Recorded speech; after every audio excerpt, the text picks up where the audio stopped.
Assalamualaikum warahmatullahi wabarakatuh. Perkenalkan, nama saya Rafiq Afandi, NIM 210600099. Baiklah, pada kesempatan kali ini, pada mata kuliah Ekonomi Pembangunan 2, saya akan mempresentasikan sebuah materi yaitu transformasi pertanian dan pembangunan daerah pedesaan.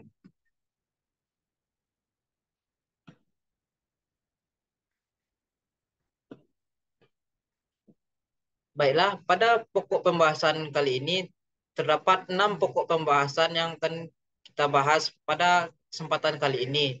Yaitu pertama, kita akan membahas arti penting kemajuan sektor pertanian dan pembangunan daerah pedesaan. Kedua, pertumbuhan pertanian, kemajuan di masa lalu dan perubahan yang terjadi sekarang. Pokok pembahasan yang ketiga yaitu struktur sistem agraria di negara-negara berkembang. Yang keempat, peran penting perempuan. Yang kelima, mikroekonomi dari perilaku petani dan pembangunan pertanian. Dan pokok pembahasan terakhir, yaitu kebutuhan inti dari suatu strategi pembangunan pertanian dan pedesaan. Masuk pada pokok pembahasan yang pertama, arti penting kemajuan sektor pertanian dan pembangunan daerah pedesaan. Gelombang migrasi ke kota-kota di Afrika, Asia, dan Amerika Latin hingga mencapai tingkat yang belum pernah terjadi dalam sejarah. Dapat kita temukan pada stagnasi atau kemacetan ekonomi di daerah-daerah pedesaan. Lebih dari 2,5 miliar orang di negara-negara dunia ketiga itu hidup dengan bekerja keras, menggarap lahan pertaniannya yang kurang memberikan hasil yang memadai untuk menunjang kehidupan mereka sehari-hari. Di negara-negara Amerika Latin dan Asia seperti Haiti, Guatemala, India, Indonesia, Myanmar, Honduras, Sri Lanka, Pakistan, Filipina, Thailand, dan Cina, lebih dari separuh penduduknya menetap di daerah-daerah pedesaan.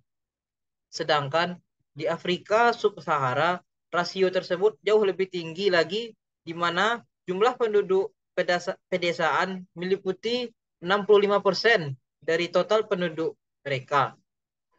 Lebih dari 2/3 penduduk termiskin di dunia menetap di wilayah pedesaan yang sebagian besar hidup dari pertanian subsisten. Dalam pembangunan ekonomi secara tradisional, peranan pertanian hanya dianggap pasif dan sebagai unsur penunjang.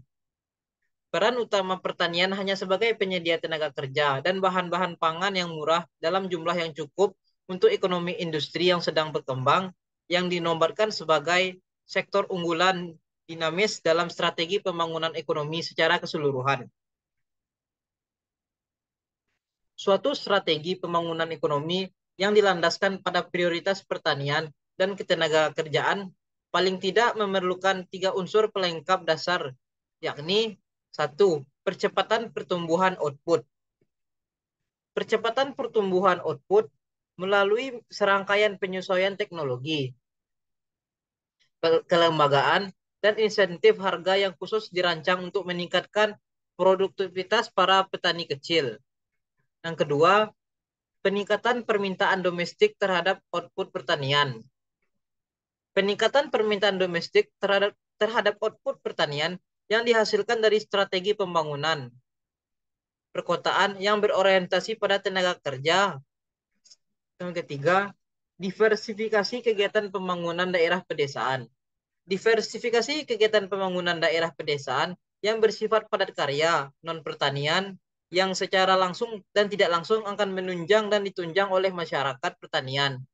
Tanpa pembangunan pedesaan yang terintegrasi, pertumbuhan industri tidak akan berjalan dengan lancar. Dan kalaupun bisa berjalan, pertumbuhan industri tersebut akan menciptakan berbagai ketimpangan internal yang sangat parah dalam perekonomian itu.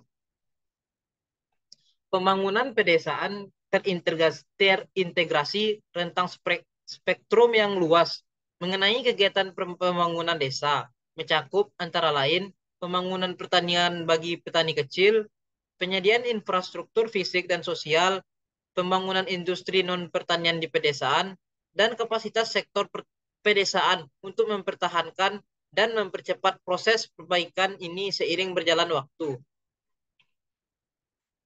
Baiklah, masuk kepada pokok pembahasan yang selanjutnya, yaitu pertumbuhan pertanian, kemajuan di masa lalu dan perubahan yang terjadi sekarang. Tren dalam produktivitas pertanian. Perkiraan Bank Dunia, negara-negara berkembang mengalami pertumbuhan yang lebih cepat dalam nilai output pertanian, yaitu sebesar 2,6% per tahunnya, dibandingkan negara-negara maju dengan 0,9% per tahun selama periode tahun 1980 hingga tahun 2004. Sejalan dengan hal ini, porsi negara-negara berkembang dalam GDP pertanian global meningkat dari 56% menjadi 65% selama periode ini, jauh lebih tinggi dibandingkan porsi GDP non-pertanian global. Negara-negara berkembang cenderung memiliki porsi tenaga kerja tertinggi di bidang pertanian, terkadang 80% hingga 90%.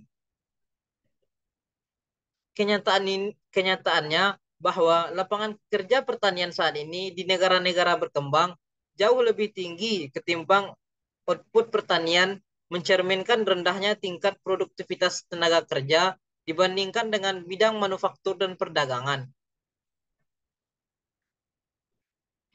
Food and Agriculture Organization atau disingkat dengan FAO, PBB berulang kali telah memperingatkan akan adanya bencana kekurangan pangan yang gawat.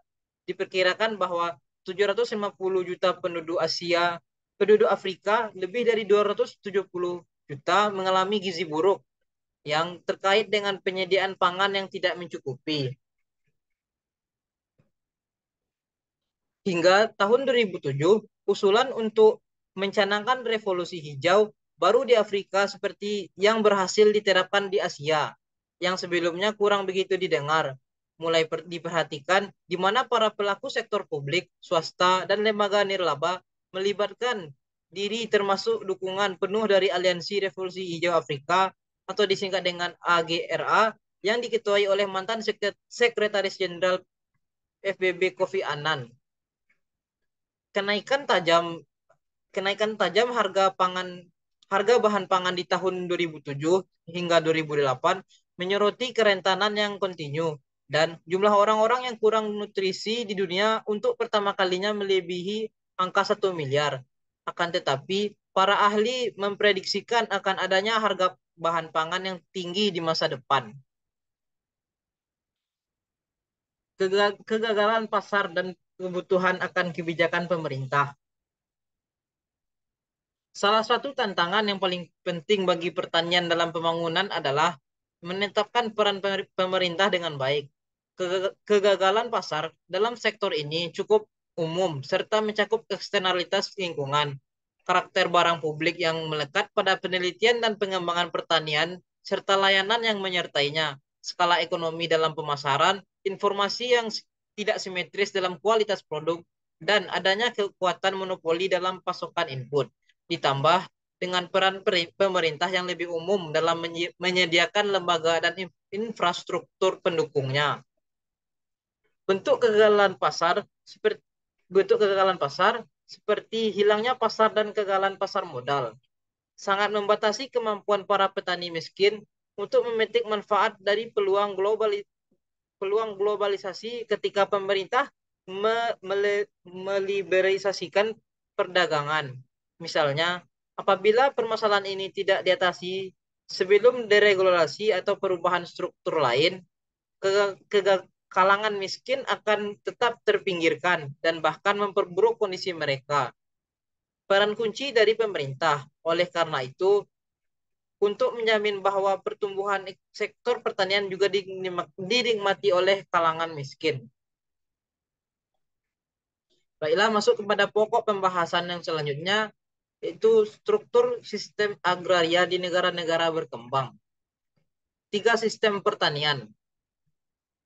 Terdapat 3 situasi berbeda yang terjadi di negara-negara berkembang.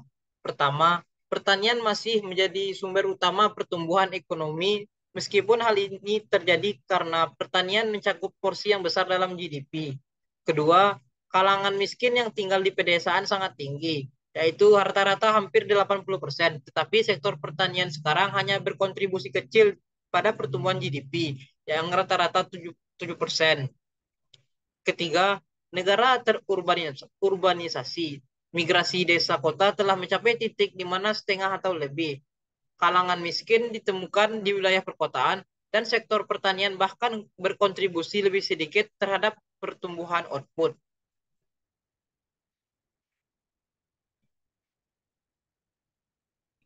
Petani kecil di Amerika Latin, Asia, dan Afrika. Di banyak negara berkembang, situasi sejarah yang beragam telah menyebabkan terpusatnya kepemilikan lahan yang luas di tangan sekelompok tuan tanah dan kaya yang berkuasa. Pola kepemilikan lahan yang sangat timpang mudah ditemui di negara-negara Amerika Latin dan sebagian negara-negara di anak benua Asia. Di Afrika, pola kepemilikan lahannya lebih merata karena faktor-faktor sejarahnya memang berbeda.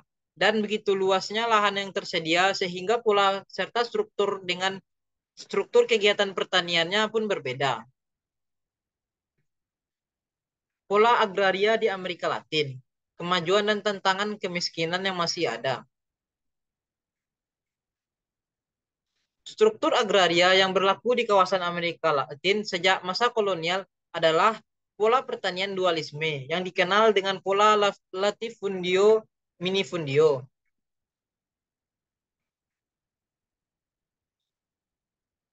Pada dasarnya, latifundio adalah kepemilikan tanah yang sangat luas. Latifundio biasanya didefinisikan sebagai pertanian besar yang bisa mempekerjakan lebih dari 12 orang pekerja dan beberapa bahkan sampai ribuan orang. Sebaliknya, manifundio adalah unit usaha yang terkecil. Manifundio didefinisikan sebagai pertanian yang sangat kecil yang hanya dapat memberikan pekerjaan bagi satu keluarga atau 2 orang pekerja dengan pola pendapatan, pasar, dan tingkat teknologi serta jumlah modal tertentu yang berbeda menurut masing-masing negara atau wilayah. Mentransformasikan ekonomi, permasalahan fragmentasi dan pembagian lahan pertanian di Asia. Jika masalah pokok bidang pertanian di Amerika Latin adalah terlalu banyaknya lahan yang dikuasai oleh sekelompok kecil pemilik, maka masalah pokok di Asia adalah banyaknya orang-orang yang bekerja pada lahan yang sangat sempit. Para petani terpaksa meminjam uang dan para rentenir dengan tingkat bunga yang berkisar antara 50% sampai 200%. Kebanyakan dari mereka tidak mampu mengembalikan pinjamannya. Mereka kemudian terpaksa menjual lahannya yang sudah sangat sempit itu dan kemudian menjadi petani penyewa lahan dengan utang yang menggunung. Dengan semakin langkanya lahan, mereka terpaksa membayar sewa lahan yang tinggi atau menyepakati pembagian hasil panen yang merugikan mereka. Dan karena tenaga kerja berlimpah, maka upah pun menjadi rendah. Oleh karena itu, para petani pedesaan terperangkap pada lingkaran setan kemiskinan kronis yang sulit diperbaiki tanpa adanya perombakan dan penataan ulang atas kondisi-kondisi struktural di pedesaan. Pertanian subsisten dan perluasan perladangan di Afrika. Pertanian subsisten pada sebidang lahan yang sempit merupakan cara hidup sehari-hari dari sebagian besar orang Afrika yang hidup dalam perekonomian berbasis pertanian. Karakteristik pertanian subsisten dengan produktivitas yang rendah dari kebanyakan petani tradisional Afrika merupakan akibat dari kombinasi ketiga kekuatan historis yang membatasi pertumbuhan output pertanian. Meski terdapat sebagian lahan subur potensial untuk bercocok tanam dan tidak digunakan, hanya sebagian kecil wilayah yang ditanami dan disiangi oleh keluarga petani jika hanya menggunakan aneka peralatan tradisional seperti bajak, bergagang pendek, kapak, dan pisau yang bergagang panjang atau panga. Dengan masih terbatasnya jumlah lahan yang dapat ditanami oleh keluarga petani akibat keterbatasan teknologi produksi tradisional, maka lahan yang sempit ini cenderung digarap secara intensif. Tenaga kerja yang sangat langka selama masa tersibuk pada musim tanam, yaitu masa penyangan dan penanaman, sedangkan pada waktu-waktu lainnya, sebagian besar tenaga kerja justru dalam kondisi setengah menganggur. Baiklah, masuk kepada pokok pembahasan yang selanjutnya. Peran penting perempuan. Diperkirakan bahwa selain tugas-tugas rumah tangga, perempuan juga menyediakan 60% hingga 80% tenaga kerja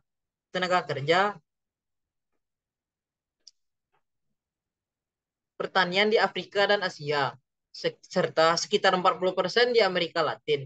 Akan tetapi, banyak di antara mereka, pekerjaan mereka secara statistik tidak kasat mata atau sulit untuk dihitung karena perempuan memang tidak bisa menerima upah atas pekerjaan yang mereka lakukan.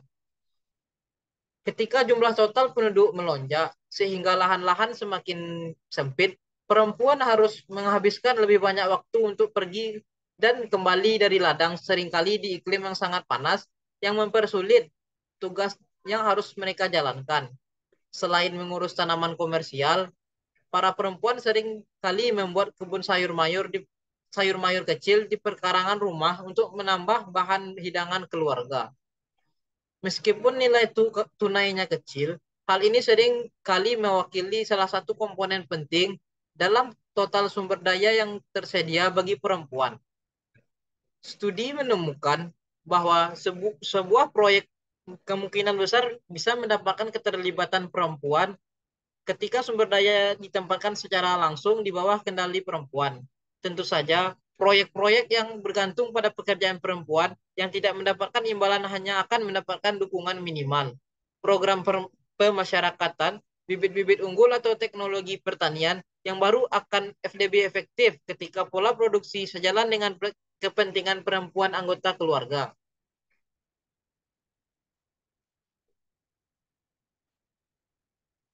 Karena partisipasi aktif perempuan sangat penting bagi kemakmuran masyarakat pertanian. Maka rancangan kebijakan harus memastikan bahwa perempuan bisa mendapatkan manfaat yang setara dari upaya-upaya pembangunan. Selanjutnya masuk kepada pokok pembahasan mikroekonomi dari perilaku petani dan pembangunan pertanian. Transisi dari petani subsisten menuju pertanian komersial yang terspesialisasi. Tiga, tohok,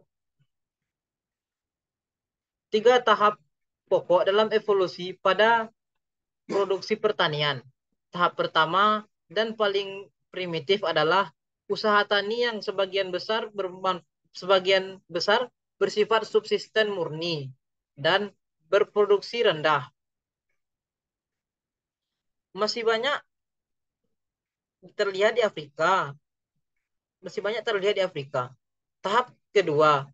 Tahap kedua adalah apa yang disebut sebagai pola pertanian keluarga campuran atau terdiversifikasi, di mana sebagian kecil hasilnya digunakan untuk konsumsi pribadi dan sebagian besar lainnya untuk dijual ke sektor komersial, seperti yang kebanyakan yang ada di Asia. Tahap ketiga adalah usaha pertanian modern, yang secara khusus berkecimpung dalam pertanian terspesialisasi yang ditujukan bagi pasar komersial, seperti yang ada di negara-negara maju dan seringkali ditemukan di negara-negara berkembang dengan proporsi penduduk perkotaan yang tinggi.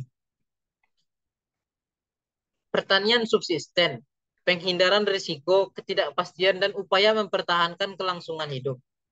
Dalam pola pertanian subsisten klasik, sebagian besar output diproduksi untuk konsumsi keluarga, meski sebagian kecil dapat dijual atau diperdagangkan di pasar-pasar lokal. Dan beberapa makanan pokok, umumnya makanan pokok mencakup gandum, barley, sorghum, padi, kentang, oleh sebagian menjadi sumber nutrisi utama. Tingkat output dan produktivitasnya rendah karena hanya oleh sebagian sebagian menggunakan metode produksi serta peralatan tradisional yang serba sederhana. Investasi modal minim, sedangkan faktor-faktor produksi utamanya adalah lahan dan tenaga kerja. Hukum hasil yang semakin menurun atau law of diminishing return berlaku di sini ketika lebih banyak tenaga kerja yang semakin menurun berlaku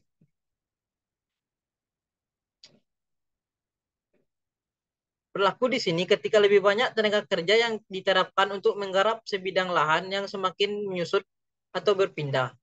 Keterbatasan curah hujan, apresiasi lahan miliknya, serta kehadiran para rentenir yang mengancam untuk menagih hutang adalah sumber-sumber kekhawatiran para petani mengenai kelangsungan hidup mereka. Tenaga kerja mengalami kondisi setengah menganggur hampir di sepanjang tahun, namun pada musim sibuk seperti seperti pada musim tanam atau musim panen, para pekerja bisa menjadi sangat sibuk. Para petani biasanya hanya menanam lahannya sebatas yang dapat ditangani keluarganya tanpa harus melibatkan pekerjaan bayaran.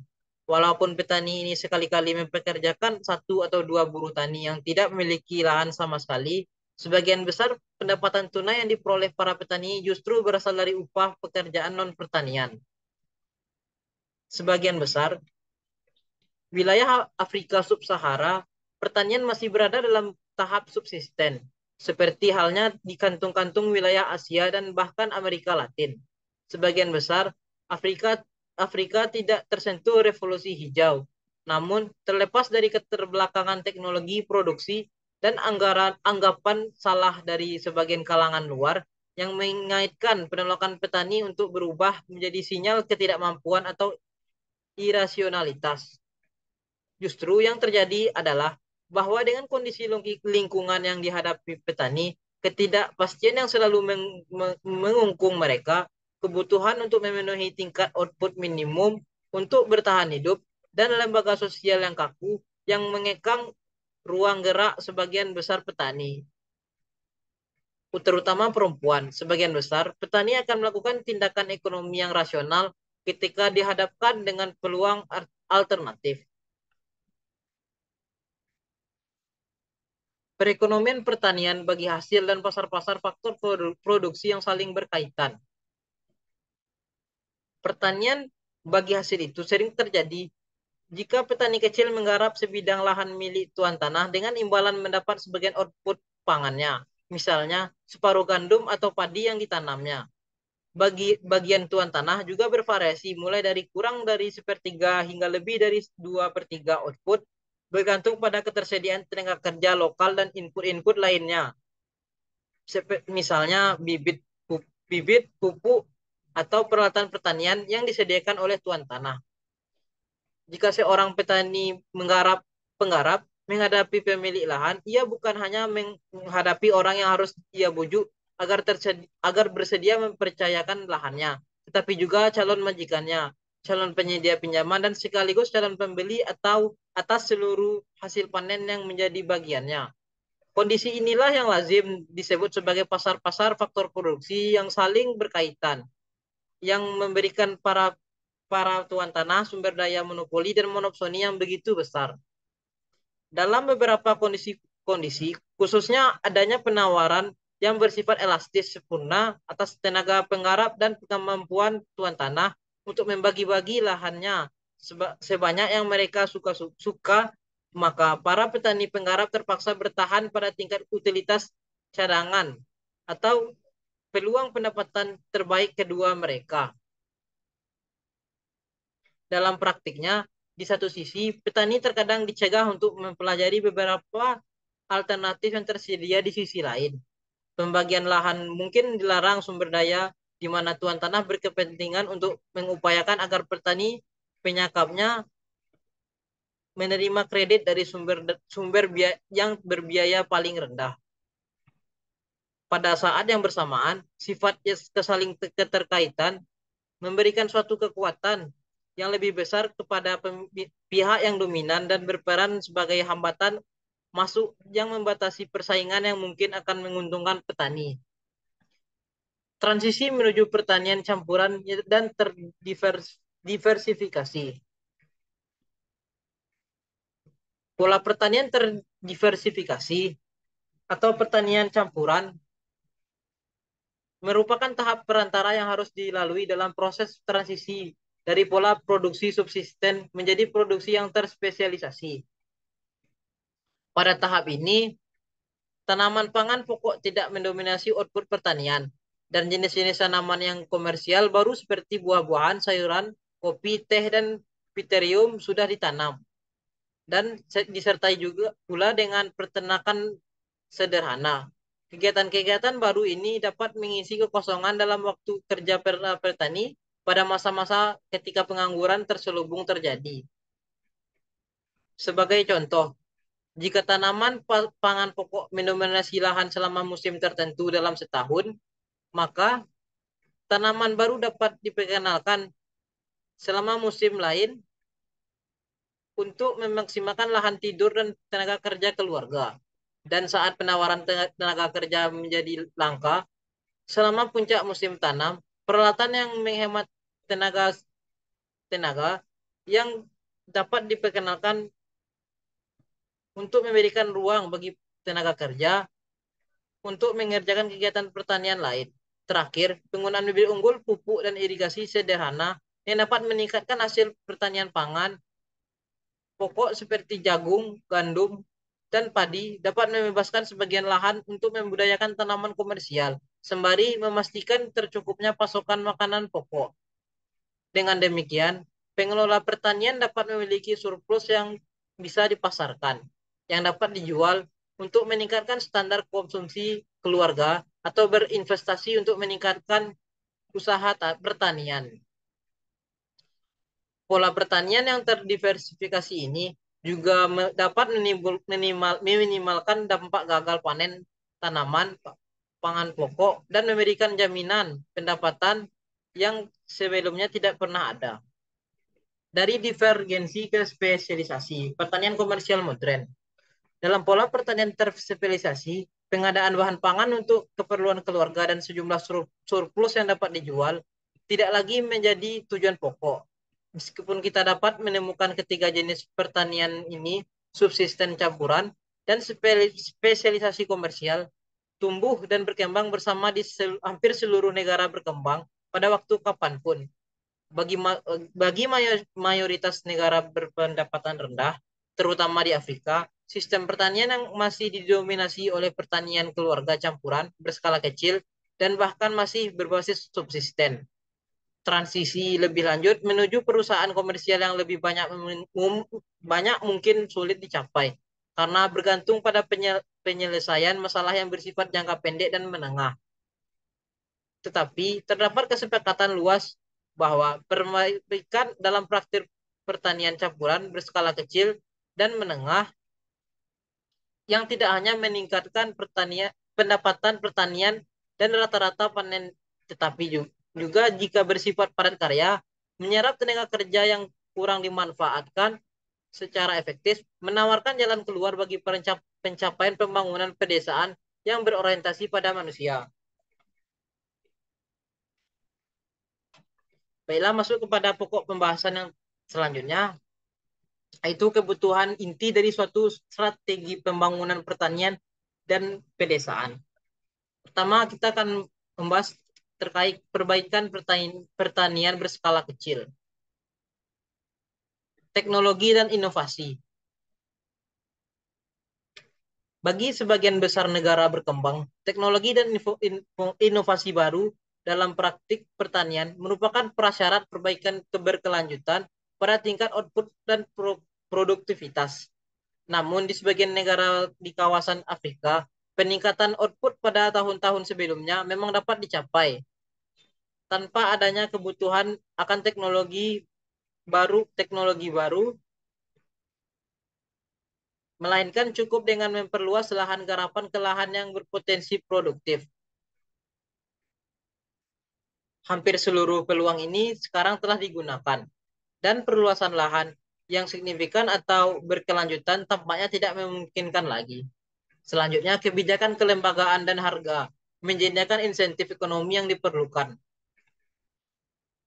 Oleh karena banyaknya ekonom pembangunan menegaskan bahwa jika pemerintah ingin meningkatkan produksi pertaniannya yang memberikan dampak lebih besar pada pengentasan kemiskinan melalui teknologi revolusi hijau, mereka bukan hanya harus melakukan penyesuaian kelembagaan dan pasar kredit saja, tetapi juga membuat kemajuan yang kontinu dalam menyediakan insentif bagi petani kecil dan menengah melalui penetapan kebijakan harga yang benar-benar mencerminkan kondisi pasar internal.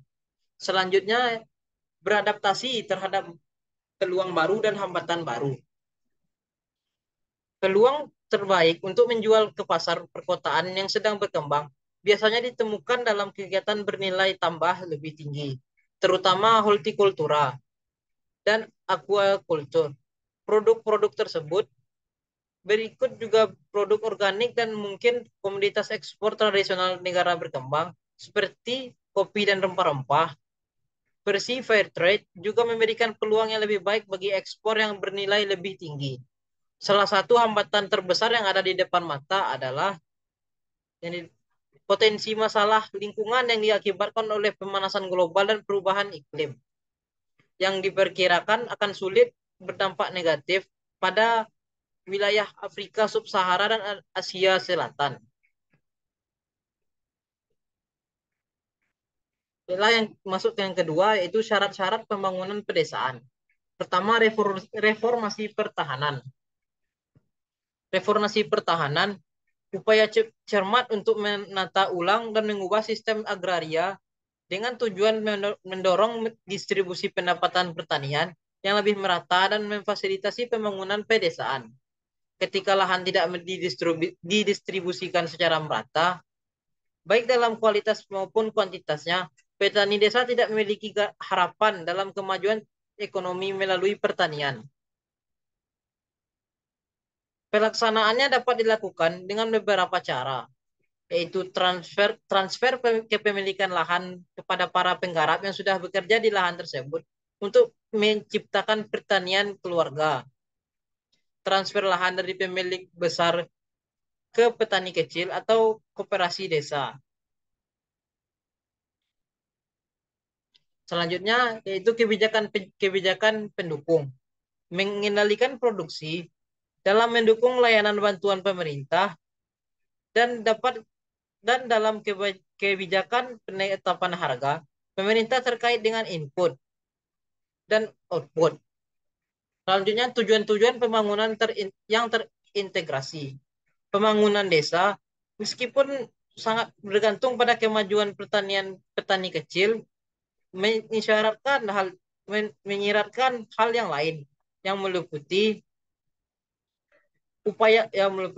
upaya-upaya untuk meningkatkan pendapatan real pedesaan baik di sektor pertanian maupun non pertanian melalui penciptaan lapangan kerja, industrialisasi di pedesaan dan peluang non pertanian lainnya serta penyediaan sarana pendidikan, kesehatan dan gizi pendidikan dan gizi penduduk dan penyediaan berbagai layanan sosial dan kesejahteraan terkait. Selanjutnya, berkurangnya ketimpangan distribusi pendapatan di pedesaan serta berkurangnya ketimpangan pendapatan dan kesempatan ekonomi di antara pedesaan dengan perkotaan. Selanjutnya, perhatian khusus pada kebutuhan pelestarian konservasi.